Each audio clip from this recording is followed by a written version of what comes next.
Hello everyone and welcome back to another Cheeky Beaks video. In today's video I'm going to be doing a video version of a blog that we just posted called What to Not Say to a Rescue. Now it's not that you can't say these things, it's just they don't have the impact that you think they do. So when you work in rescue you're dealing with a lot of people surrendering their parrots, people adopting their parrots, and sometimes people say things with certain intentions, be they malicious or not, and it just doesn't give off the same impression that you think it does to a rescue. And this video and the topic and the blog that we wrote is inspired by another rescue's post. I'll put that in the description below, all credits to them for the inspiration. The first thing is I used to breed birds. Now we understand that what you mean by that is probably that you have experience with birds, and that's good I suppose, but realistically it's kind of an odd thing to say to a rescue, as pretty much all rescues as an organization are against breeding and against the pet trade. So it's kind of odd in that sense, and it also can put doubts in our minds, like what are your intentions with this bird that you're planning to adopt? Are you also going to breed with them? Because at least for our rescue that's against our contract. I'm also not sure where this notion of if you love animals then you breed them, or breeding animals is like what you do when you really love animals. Yeah, I could be biased in saying this, but I would think that if you really love animals then you would help and work in rescue. I suppose each to their own. The second thing is I have a lot of love to offer. Okay, again, this one's kind of like that is something that we assume. Yeah, I wouldn't think you're going to adopt a bird or any animal if you don't plan on loving them and giving them a good life. So I don't know, it just doesn't really do anything for us, I suppose. What we really want is you to show us how you're going to love these birds. Show us that you're going to put in the effort to getting them the best diet, the best toys. Show us that you're going to buy them the best cage and you plan on spending time with them. Don't just tell us you're going to love it, please show us. And put the effort in. That's what would really make an impression on us versus just saying I have a lot of love to offer. The next one is I will give them a good home. This one, again, kind of like the previous one, this is expected. I suppose we wouldn't approve anyone if they weren't a good home, and also a lot of people saying that, but their level of standards is very different and it might not be to our level of care, our standard of care. So this is like the previous one, show us what you think a good home is. Show us what you will do for this bird that puts you above another candidate, let's say. The next one is I want a parrot that can talk. So if talking is the only thing you want a parrot for versus another pet, don't get a parrot. They're not for you if you just want them because they can talk. These are living beings. These are not just objects for our entertainment. And not all birds can talk. You can get a species that is known for talking, like an African grey, and it might not say a word its entire life. Also, what comes with talking is they start to mimic other sounds too. Other sounds that you might find extremely annoying, especially after a long day of work, or when you're trying to have a nap and your bird starts making very annoying noises because they've learned to repeat a car alarm or your house alarm or the microwave or just anything. So please don't say that to a rescue. It does not give off a good impression. I understand it's a cool feature, but a bird is so much more than just their ability to talk. The next one is I want a cockatoo. They're so cuddly. If you say this, we are going to assume you have never been around a cockatoo longer than 24 hours. Cockatoos are not cuddly. Yes, it may look like it on a 5-minute funny Facebook video, but again, these are sentient beings and cockatoos are just on another level.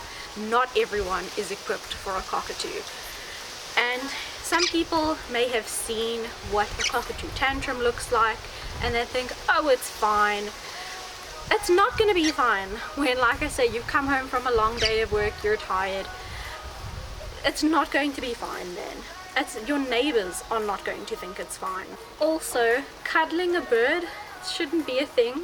We don't want to trigger any hormonal responses by holding them around their body, touching their wings, touching their belly. We don't want to trigger hormonal responses, because a hormonal bird can be a frustrated bird, and then we get cockatoos who start plucking.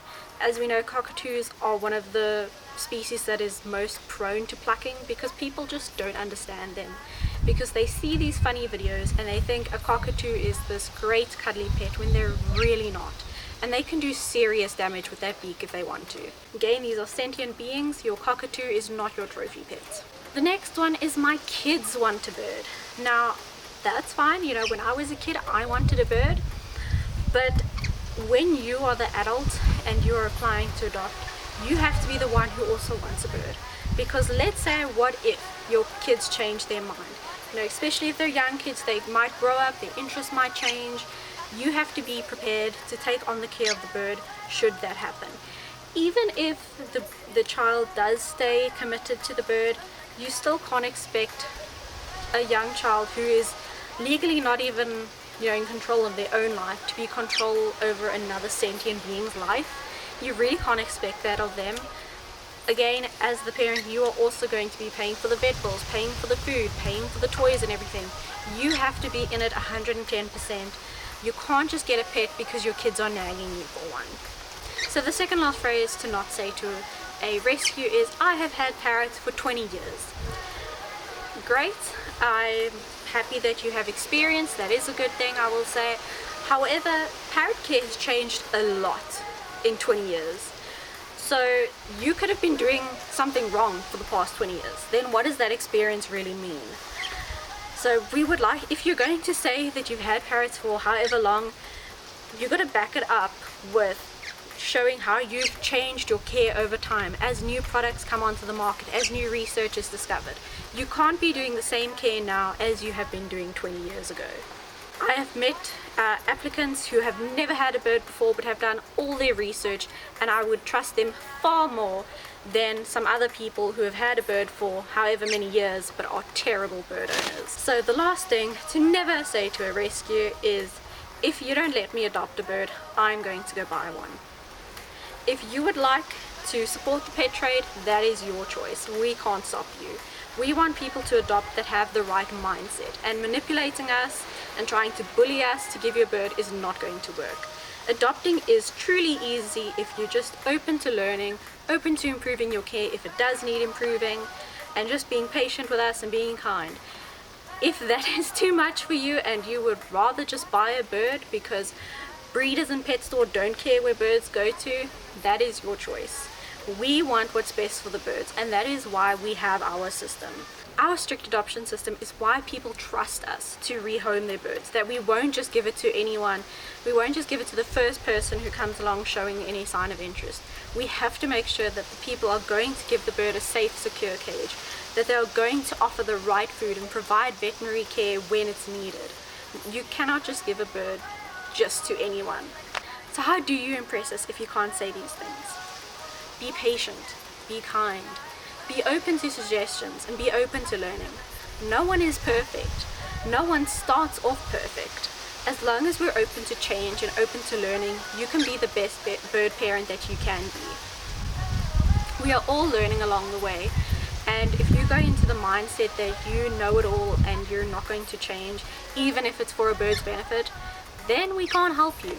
But we are more than willing, and we are so eager to work with you and improve your bird's care and make sure that you can give an adopted bird their best life. So thank you all so much for watching. I hope you found this entertaining and that you can see our point of view of why it's not acceptable to say some of these things, or at least it doesn't give us this wow impression of you if you say some of these things.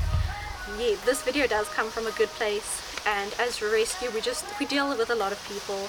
So this video is kind of also a glimpse into what it's like to work in rescue and what kind of people we deal with sometimes. Links and various ways to donate are in the description box. Please consider supporting our rescue. Thank you all so much for watching.